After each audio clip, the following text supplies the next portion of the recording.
On sait tous que l'eau, c'est bon pour la santé. Il faut en boire suffisamment pour que nos cellules reçoivent suffisamment d'eau pour ensuite être capables de bien accomplir leur travail. Mais est-ce que tu sais que la sorte d'eau que tu bois peut avoir une influence sur ta santé? Dans cette vidéo, je vais t'expliquer c'est quoi les différentes sortes d'eau que tu peux boire et c'est quoi leur effet sur la santé.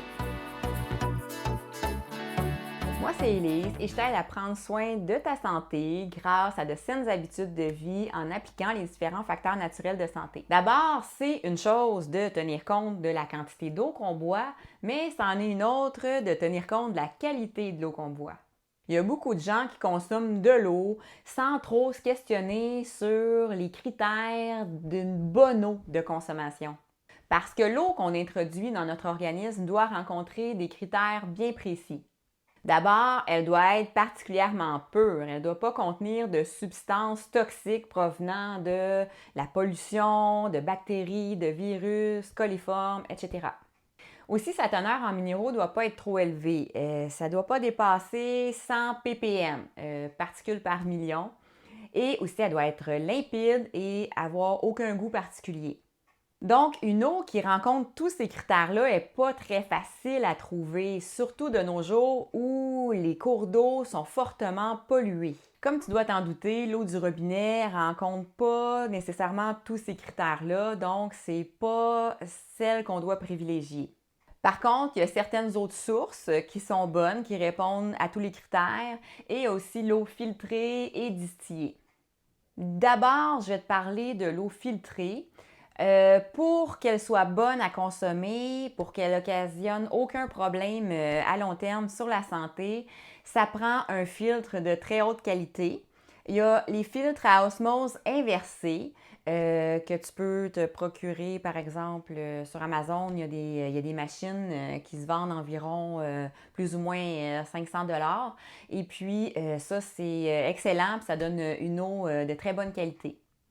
Il y a aussi l'eau distillée. L'eau distillée, elle, est légèrement supérieure au niveau de la qualité que l'eau qui a été filtrée par osmose inversée, mais la marge est quand même mince entre les deux.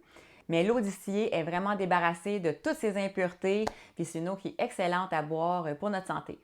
Donc, pour en revenir avec l'eau du robinet, ce qui arrive, comme je te disais, c'est que les cours d'eau sont fortement pollués. Donc, dans le fond, ce qu'on fait, c'est qu'on puise l'eau dans ces cours d'eau-là et ensuite, on la filtre du mieux qu'on peut et on ajoute du chlore pour tuer toutes les bactéries qui pourraient s'y trouver. Ensuite, on l'analyse et puis on vérifie si elle est bonne pour la consommation.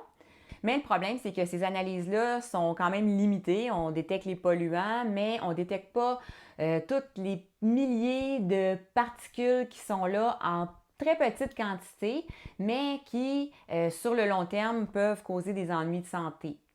En plus, la présence du chlore est elle-même un peu un effet indésirable dans l'eau, mais on n'a pas le choix parce que si on ne mettait pas de chlore dans l'eau, ben ça ne tuerait pas les bactéries et on pourrait tomber gravement malade.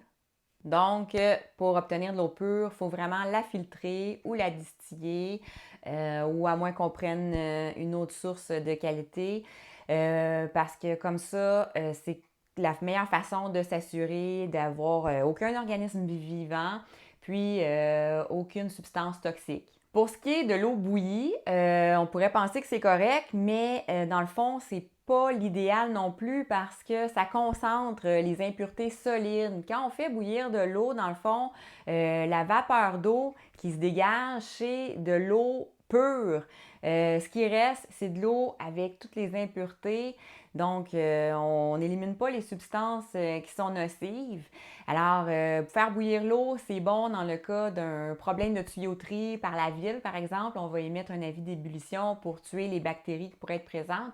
Mais sinon, c'est pas l'idéal pour notre santé à long terme. Il faut penser aussi aux cubes de glace qu'on fait congeler. Quelle sorte d'eau on prend pour faire ces cubes de glace-là? Si tu prends de l'eau du robinet, ben c'est sûr que tu as encore les impuretés. Donc, dans le fond, ça serait préférable de prendre encore là de l'eau filtrée ou distillée pour avoir des cubes de glace d'eau pure. Et puis aussi, pense quand tu fais des soupes, des potages ou n'importe quel breuvage, dans le fond, à prendre l'eau la plus pure possible parce que c'est quand même de l'eau que tu introduis dans ton organisme. Maintenant, je vais te parler de l'eau physiologique. L'eau physiologique, c'est l'eau qui est contenue dans les végétaux. Donc, c'est une eau qui n'a pas été nécessairement filtrée ou distillée, mais c'est quand même une eau pure accompagnée de certains nutriments. Donc, ça peut être intéressant des fois d'en consommer. Par exemple, dans le cas d'une personne qui serait impliquée dans un effort physique intense qui provoque beaucoup de sudation, son besoin, c'est vraiment d'avoir juste de l'eau. Elle a besoin vraiment d'être hydratée. Les nutriments, elle n'en a pas besoin pour l'instant. Donc, ça ne serait pas l'idéal pour cette personne-là.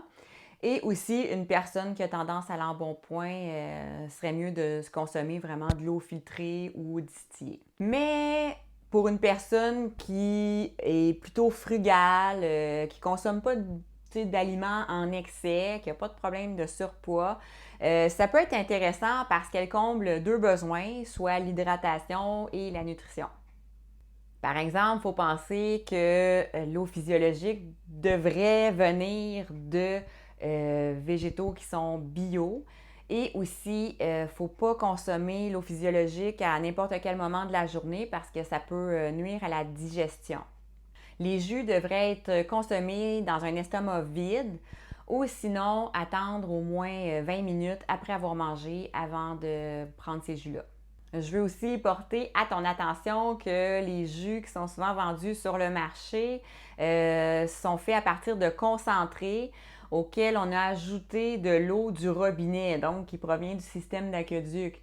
Donc, il faut être attentif au processus de fabrication des jus de fruits et de légumes si on veut vraiment profiter de l'eau physiologique. Donc, en résumé, c'est sûr que l'eau du robinet est correcte à court terme, mais sur le long terme, avec toutes les petites traces d'éléments impurs qui peuvent être nocifs pour ta santé, c'est ça qui va faire qu'à long terme, c'est pas l'idéal.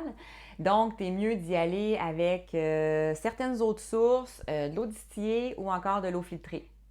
Si tu as aimé ce que je t'ai partagé, si tu as appris des choses, n'hésite pas à cliquer j'aime. Abonne-toi si ce n'est pas déjà fait à mes vidéos. J'en sors une par semaine sur la santé, sur la naturopathie et l'alimentation. Donc, je suis sûre qu'il y a plein de trucs que je pourrais te partager qui vont t'aider. Et en terminant, si ce n'est pas déjà fait, je t'invite à télécharger mon e-book gratuit Habitudes pour améliorer ta santé instantanément. C'est un petit e-book qui se lit facilement et qui va donner des trucs pratico-pratiques à mettre en application dès aujourd'hui pour pouvoir te sentir mieux et en forme et prête à affronter toutes tes journées. Sur ce, je te souhaite une magnifique fin de journée et on se retrouve dans une autre vidéo. Ciao!